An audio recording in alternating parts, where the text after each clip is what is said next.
how can leaders better handle disruption? What skills and mindsets do they need?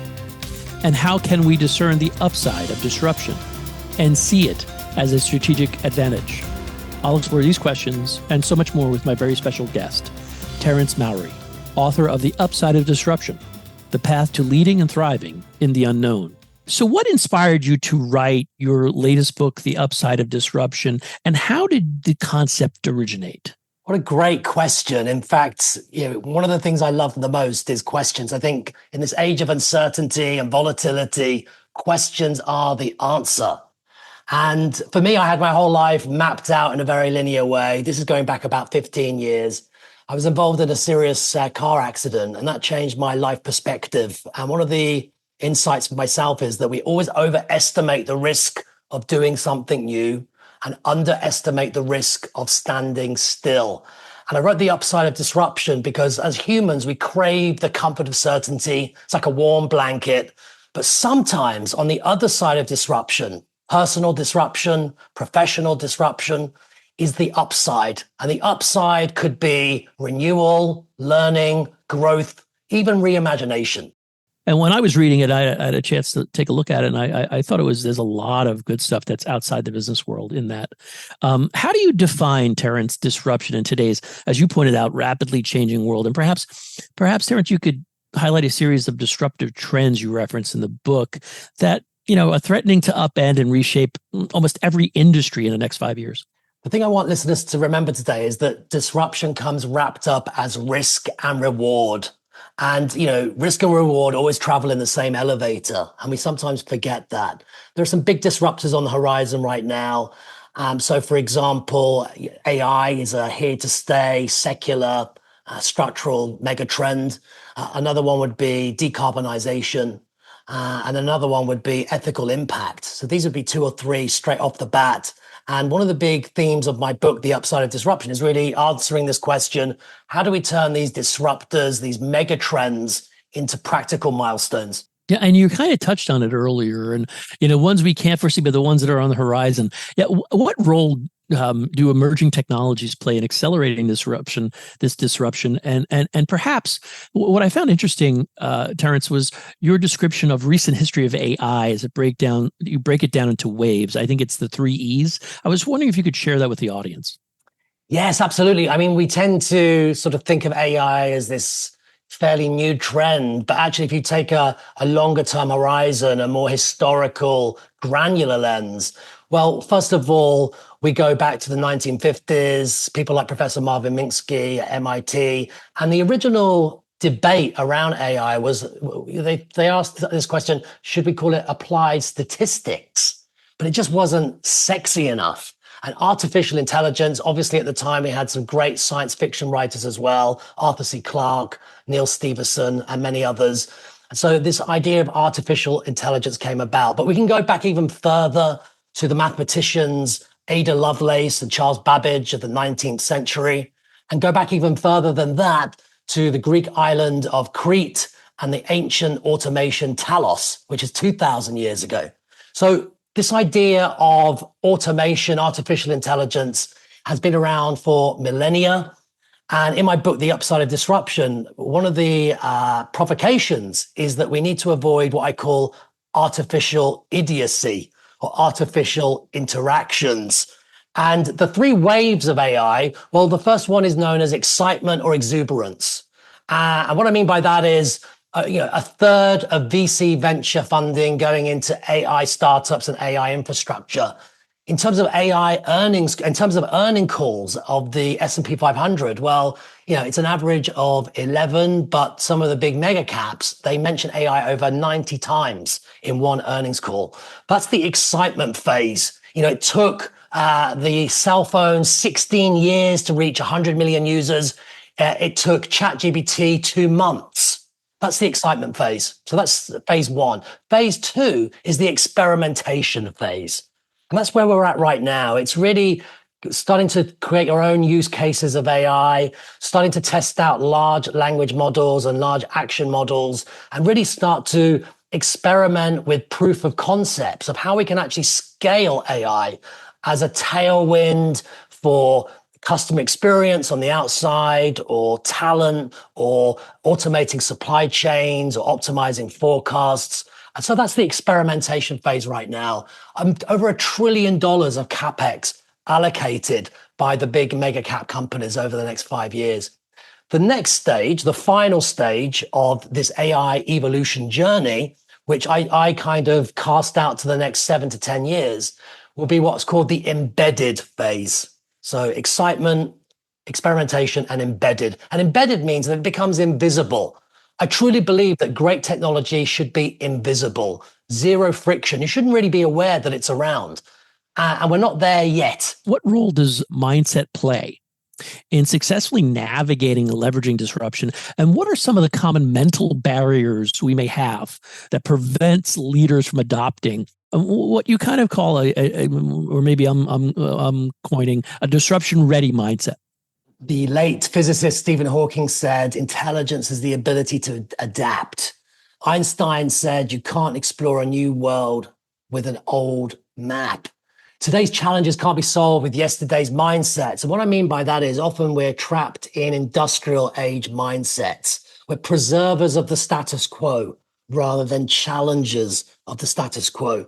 And a lot of it's not our fault. It's the education systems, it's the business models, it's the governance structures that we're in. You know, most of my creativity, squeezed out of me, squeezed out of all of us by the time we leave college or university. And so there's a degree of unlearning or relearning, to quote the late futurist Alvin Toffler. The future won't be the literate or illiterate. It will be those who can learn, relearn, and unlearn. And I think one of the biggest barriers to future readiness and a forward-thinking mindset is risk aversion. We often amplify risks of the unknown, even though we don't know what they are. And there's a true paradox of risk here, that the less risk you take, the more risky it becomes. For example, not taking a risk when volatility is high, when the ratio of assumptions to knowledge is growing, you actually have to take more risks at a mathematical level. You want the ratio of assumptions to knowledge to be at 1, but it's not. It's growing every day. We have multidimensional assumptions that no longer hold true, assumptions that haven't been tested, assumptions that haven't even been spoken about. So we're in an environment where actually it's not just the age of disruption, it's the age of wonder. And at a practical level, what that means is a couple of things. One, start before you're ready. If you wait for 100% certainty on anything you want to do in your professional life or your personal life, it's going to be too late. We need to transition from wait and hope to challenge and grow, from fixed mindsets to iterative, experimental mindsets, where you get to test out a hypothesis, test out an idea, test out an assumption. This is a far better way to live. And there is a degree of urgency as well, because if we're lucky, we get about 960 months to live on this beautiful planet. That's just 80 years of age, Michael. It's never been easier to waste time. Technology is great, but also it makes the trivial seem urgent. It means we spend our whole day looking at our screens and then wondering what we've done. So disrupting ourselves, recognizing that 960 months is what we've got if we're lucky. Hopefully it's more than that. Just 80 years of age. And start before you're ready. Do faster than doubt. These would be some practical calls to action, calls to reflection for people to think about today. And remember also that elimination is one of the finest forms of disruption. That we have this bias against subtraction. We're very good at adding complexity to complexity. Are we complexifiers or simplifiers? If we're honest with ourselves, we love complexity. And actually, we need to be better at simplifying and cutting through the noise. And so elimination is also a great disruptor, eliminating things so you have more energy, more focus, more bandwidth to do great work, meaningful work, work that makes a difference. Terence, you introduced the concept of the DARE framework, which is data, agility, risk, and empathy. How do the 4 pillars of DARE help leaders thrive in unpredictable environments? And more importantly, how can leaders use the DARE framework to navigate complexity and disruption? So I wanted to create a really simple, actionable, practical framework that folks anywhere in the world can apply, whether they're working in a federal agency, a government bureau, a non-for-profit, or an S&P 500, or even a unicorn. And what the DARE framework the premise, the framing of the DARE framework is that it sharpens two vastly underutilized mindsets: agility and courage over conformity. So it's a foundational framework for finding the upside in disruption and moving, this idea of beyond is where we begin, and future thinking begins at the start. So the DARE framework, it's about embracing evolution as well. So mindset, culture, talent, strategy. And it's really 4 mindset shifts. The first one stands for data, and it's leading with AI. It means harnessing AI as a co-thinker, a co-strategist, a co-creator, and asking yourself, are you a cyborg or a centaur? If you're a centaur, like the ancient animal, you're part human, part horse. A centaur, what that means in terms of leading with AI is you have this clear division of what work you want to do and what work you want AI to do. And that's a centaur AI style is very pervasive out there right now.